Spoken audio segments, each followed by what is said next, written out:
جی آپ یہ سمجھیں کہ وہ سیاسی مسئلہ ہے، اعظم خان ایک سیاسی آدمی ہے، مجھے اس سے اختلاف ہے ضرور. میں سمجھتا ہوں کہ جس شخص کے نام پر وہ یونیورسٹی ہے وہ بہت بڑا ملک کا ستمدر سینانی ہے، جو جانتے نہیں ہیں تاریخ کو وہ ان کی زندگی سے نہ واقف ہو.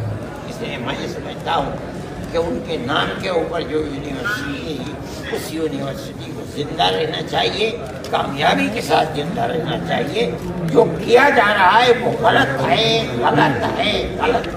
اگر اس کے اندر کوئی چیز غلطی کی ہے بھی مان لیجیے، پہلے تو سپریم کورٹ تک یہ فیصلہ ہو، اس کے بعد یہ سمجھنا کہ اس کو گرا دیا جائے یہ غلط ہے. آپ اس کے اوپر جرمانہ عائد کر دیجیے، وہ اس جرمانے کو بھریں گے. یہ جرمانہ عائد کرنا یہ بھی گورنمنٹ کا ایک قانون ہے.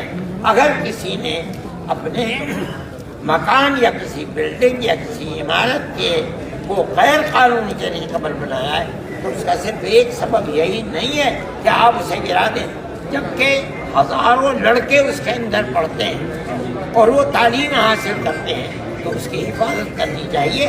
اپنے قانون کی آپ حفاظت کرتے ہوئے آپ اس کے اوپر جرمانہ عائد کر رہے ہیں، ہو سکتا ہے، لیکن آپ اس کو یہ کہہ کر کے 38 عمارتوں کو ہزاروں کروڑ کے روپے سے بنی ہوئی اس کو گرا دیں، یہ غلط ہے.